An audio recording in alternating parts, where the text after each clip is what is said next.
just arrived in Bradford Interchange, the main station.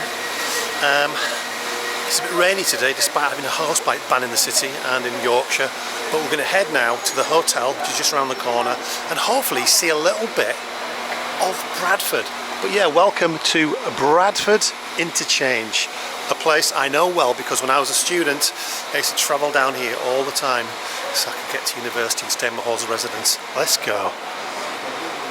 Before we go to my hotel, which is actually just behind me, the Great Victoria Hotel, let's just type into Google what's crime like in Bradford, because that's what's been in the media recently. So yeah, let's have a look. So yeah, it's not great, is it? It's not a great city. It's not regarded as the safest place to go, but we'll have a look and see what. But yeah, it's the Bradford 2025, I think. Is it the City of Culture? I think they won it. Right, let's see what I get for my 55 quid in the Great Victoria Hotel. I'll tell you what, it's a massive hotel. And it's just opposite the law courts.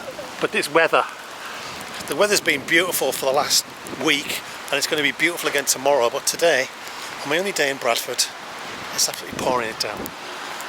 Let's go in. Hello. Hi, I've got a reservation for one night.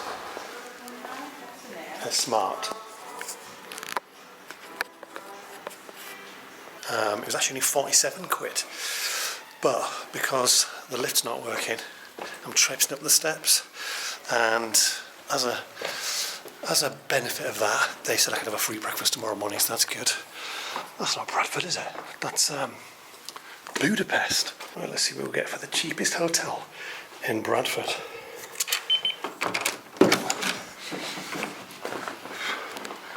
Seems alright. Nice view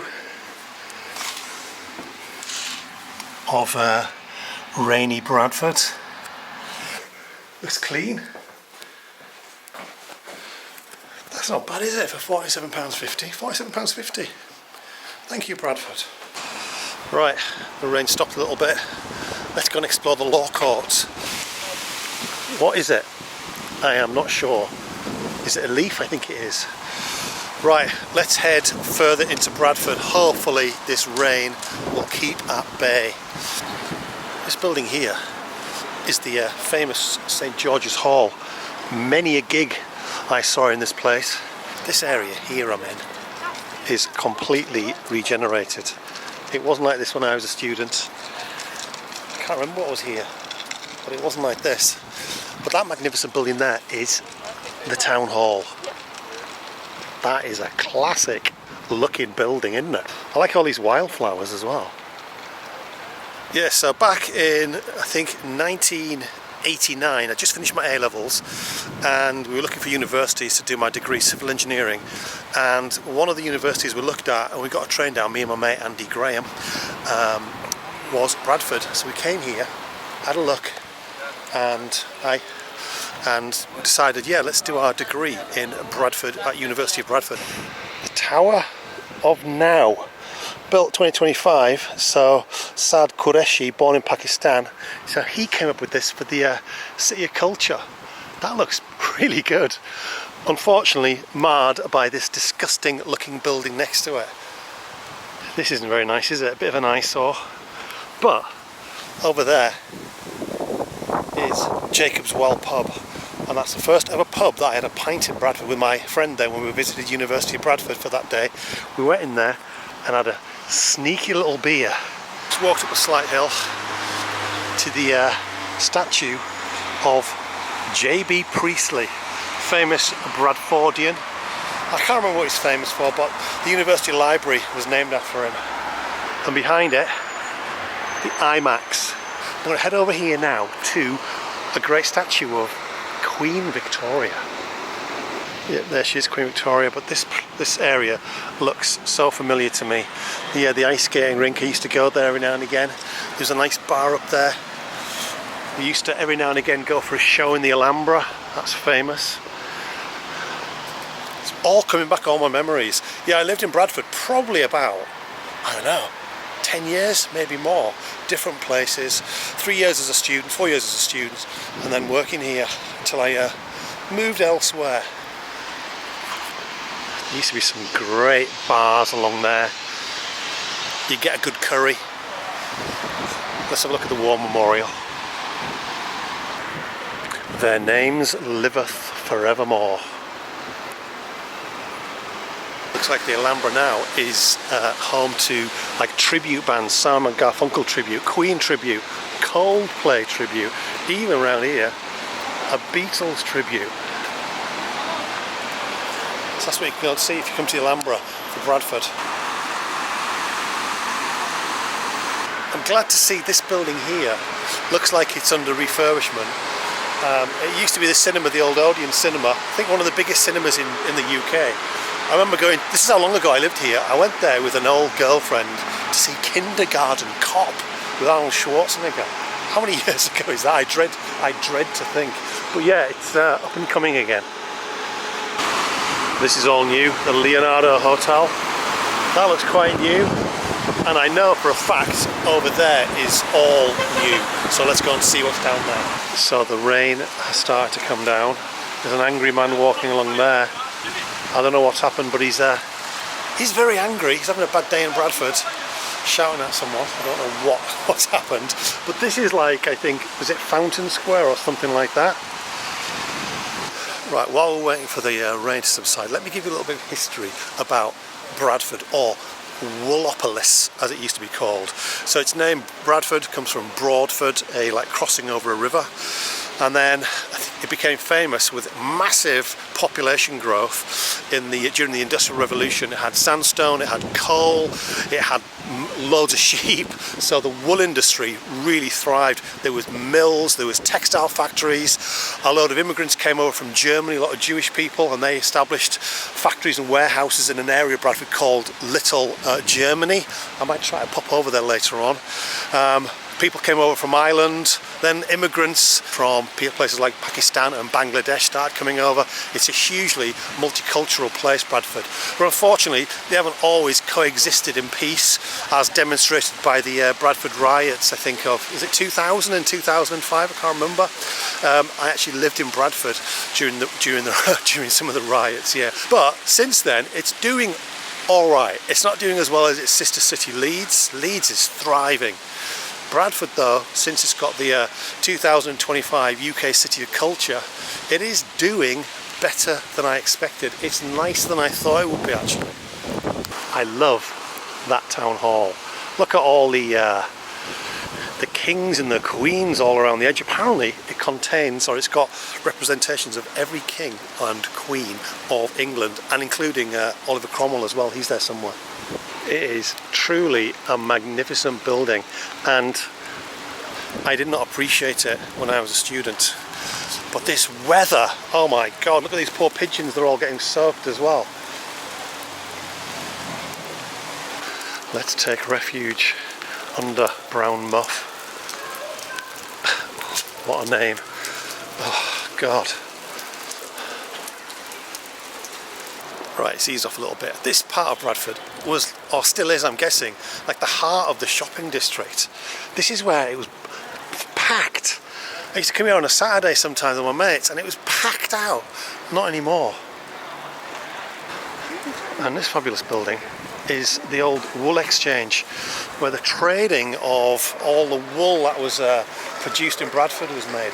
But I'm actually looking for Weatherspoons, sorry, not Weatherspoons, Waterstones, not to be confused with Weatherspoons, because apparently it's one of the nicest in the country, so I've read, and it's just here. Let's have a look.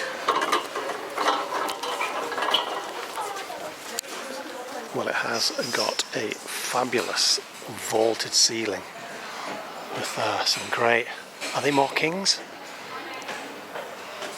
I always come into Waterstones in the hope that I will see a book I wrote one time about learning to fly. I got my private pilot's license many years ago. I wrote a book, and apparently it is for sale in Weatherspoons. Yeah, it's a favourite read of the beer drinkers of Weatherspoons, but I've never actually seen it in Waterstones.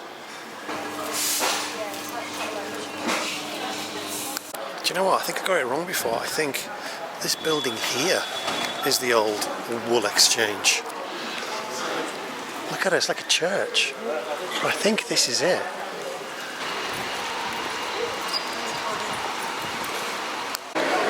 Well, it's just like any other shopping centre, isn't it, really? Krispy Kreme, Skechers, a few bits and pieces here, nothing much really. I think I'm just going to go out the other side. Statue of W.E. Forster. I'm quite near Foster Square train station, the other train station in Bradford.